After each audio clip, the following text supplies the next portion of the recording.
जय Jivdani. Beauty with astrology की founder मैं कामिनी खन्ना आप सभी समझदार श्रोताओं के साथ एक विशेष चर्चा लेकर हाजिर हूँ। राहु महाराष्ट्र के पंचांग के अनुसार 16 तारीख देर रात बदल रहे हैं और केतु भी। ऑब्वियस है कि राहु बदलेंगे तो केतु भी बदलेंगे। राहु जिनका ओरिजिनल नाम स्वरभानु है, जो कि राक्षसों के झुंड में से निकलकर छल से देवताओं के झुंड में बैठकर अमृत पान करने के लिए उत्सुक थे और अमृत पान किया भी, लेकिन अभी अमृत गले से नीचे अच्छी तरह नहीं उतर पाया था कि मोहिनी रूप में प्रकट हुए थे जो विष्णु, उन्होंने उनका सिर काट दिया। अभी राहु और केतु जो हैं ये अपने आप में कोई ग्रह नहीं है, लेकिन एक छेदन बिंदु, जो कि मुझे भी समझ में नहीं आती बात कि ये कैसे इसको प्रमाणित करें। हालांकि ये कुंभ राशि के स्वामी भी माने जाते हैं राहु, और राहु की कोई अपनी राशि नहीं है, राहु का कोई अपना स्थान नहीं है कुंडली में। लेकिन जब जब शनि गुरु जैसे बदलते हैं बहुत बड़ा परिवर्तन आता है समाज में, उसी तरह बहुत बड़ा परिवर्तन आता है राहु और केतु के बदलने से। चलिए मैं चर्चा को आगे बढ़ाऊं, इससे पहले आप सबसे नम्र निवेदन करता हूँ कि सब्सक्राइब कीजिए मेरा ये यूट्यूब चैनल YouTube/ब्यूटी विद एस्ट्रोलॉजी। जब आप सब्सक्राइब करेंगे तो पॉपअप होकर ऊपर बेल बटन आएगा और उसे क्लिक करते ही मेरे चैनल की सभी जानकारियाँ आप तक सबसे पहले पहुँच जाएंगी।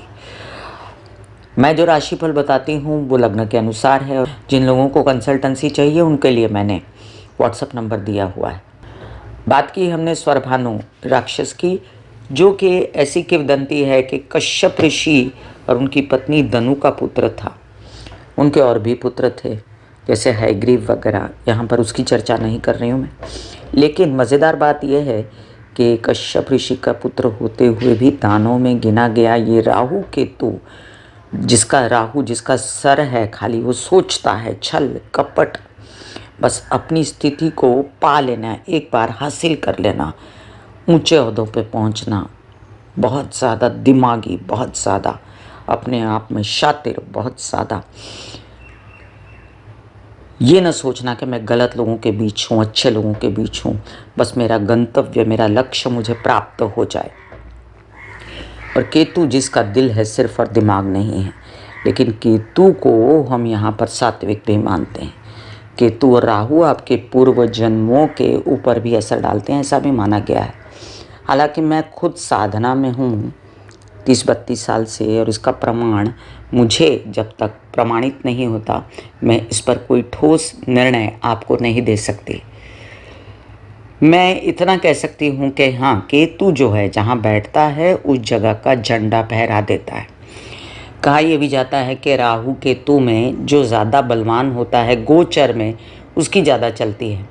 और इस बार हम देखें कि राहु से ज़्यादा बलवान कौन है, तो केतु शुक्र के घर में जा रहा है, जो कि सम है, फिर भी उसका शत्रु नहीं मानेंगे शुक्र को और केतु को, जो कि केतु कुजवत मतलब मंगल की तरह असर देता है, और शुक्र मंगल अपने आप में सम होते हैं।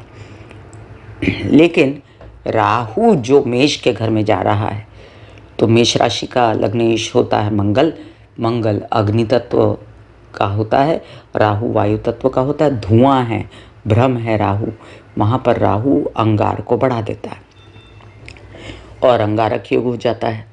बहुत ज़्यादा राहु और मंगल की दुश्मनी है आपस में, और शनिवत बिहेव करता है राहु अगर हम देखें कि शनि जैसे फल देता है, राहु जो है वो छल बल है, और शनि जो है वो न्याय प्रिय है, दंड प्रिय है। थोड़ी सी अपने आप में इनकी बेसिक आदतें मिलती हैं, वरना कुछ नहीं। बाकी शनि जो है वो दंड देने के लिए आता है पिछले आपके कर्मों का, और राहु जो है ये जो कर्म करता है, ये कर्म गलत अगर करवा देगा आपको मेष में आके, तो आने वाला शनि जो मेष में जब प्रवेश करेगा तो उसका दंड देगा, क्योंकि शनि अभी कुंभ राशि में प्रवेश करेंगे और आते 5 साल में वो मेष राशि में भी आएंगे।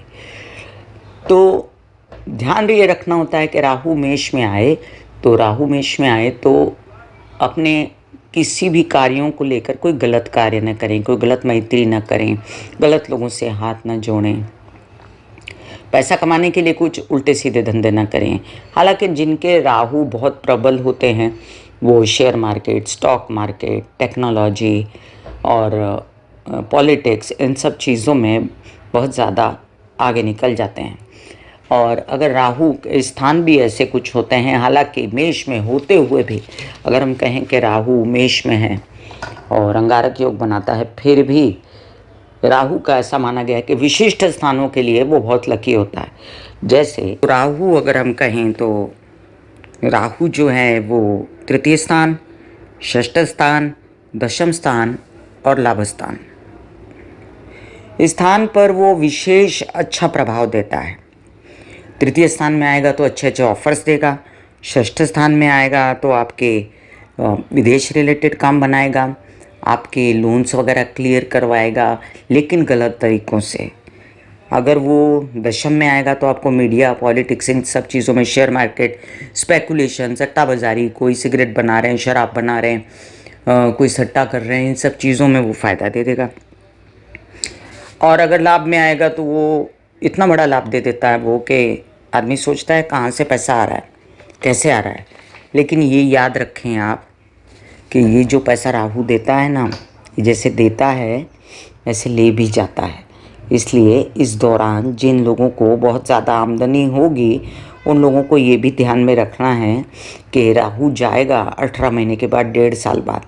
और राहु जब जाएगा तो जाते जाते इनका पैसा ले के ना जाए, इसलिए जो आपने कमाया सही तरीके से उसको फ्रीज़ कर दीजिए, लॉक कर दीजिए, अपने एफडीज बना लीजिए, अच्छे तरीके से उसको इन्वेस्ट कीजिए जहाँ पर आपको करना हो। उल्टे जब केतु की बात करते हैं हम, तो केतु अपना झंडा फहराने में बड़ा मस्त होता है। केतु जो है दशम में जिसका बैठा उसके कार्य का झंडा फहरा देता है। कई स्थानों पर केतु अच्छा नहीं माना जाता, जैसे अष्टम स्थान में अच्छा नहीं माना जाता। केतु जो है वो आपके चतुर्थ स्थान में अच्छा नहीं माना जाता, विवाहित जीवन के लिए अच्छा नहीं होता। मैंने बहुतों की कुंडली देखी है कि सप्तम भाव में जिसका केतु होता है आधे अधूरे रिलेशंस टूट जाते हैं। द्वादश भाव में केतु वाला के गुरु के घर में होता है काल पुरुष की कुंडली के हिसाब से। लेकिन फिर भी अगर द्वादश में केतु हो तो वो क्या करता है, आपके प्रेम संबंध आधे अधूरे करवा देता है, आपके विदेश रिलेटेड कार्यों में अवलंब कराता है, अनाप शनाप आप खर्चे करते हो। तो केतु और राहु की ये संगणना हम देखेंगे क्या असर देता है। प्रैक्टिकली हम देखेंगे लोगों पर क्या असर हो रहा है राहु और केतु के प्रभाव का। ये महाराष्ट्र में 17 तारीख को, और 17 मार्च बोल रही हूँ मैं, मतलब आया खड़ा है अभी 17 मार्च 2022 को। और बात करें हम भारतवर्ष के दूसरे शहरों में तो ये 12 अप्रैल को बदल रहे हैं। अब ये बहुत ज़्यादा अंतर है टाइम का, लेकिन मैं इसे महाराष्ट्र के समय से ही मानती हूँ। ये भी मानती हूँ कि राहु के जिनको बुरे असर आ रहे थे पिछले सालों में, हो सकता है उनको अच्छे असर आए। जैसे मिथुन लगन वाले अपमानित हो रहे थे, बेइज्जतियाँ हो रही थी, काम उनके रुक रहे थे, बीमार हो रहे थे बार बार, तो उन लोगों के लिए राहु ने अब अच्छा असर देना शुरू कर दिया है। वैसे बता दूं आपको कि राहु भी एक छाया है फैली हुई, और आने से पहले अपना असर दिखाना शुरू कर चुका है। ये भी जान लीजिए कि राहु जो है और केतु जो है, इनमें बली केतु है। और मैं आपको ऑलरेडी मेष से लेके कन्या राशि और तुला से लेके मीन राशि, इस पर राहु के मेष में प्रवेश करने का और केतु के तुला में प्रवेश करने का पूरा विस्तृत वर्णन दे चुकी हूँ, जिसका डिस्क्रिप्शन में मैं लिंक डाल देती हूँ। मैंने राहु के और केतु के उपाय भी दिए हुए हैं, जिसका मैं डिस्क्रिप्शन में लिंक डाल देती हूँ। याद रहे, सभी राशि वाले, लग्न वाले राहु केतु का उपाय नहीं कर सकते, विशेष लोग ही कर सकते हैं। और उसके लिए आप अच्छे एस्ट्रोलॉजर से संपर्क कर सकते हैं, बात कर सकते हैं।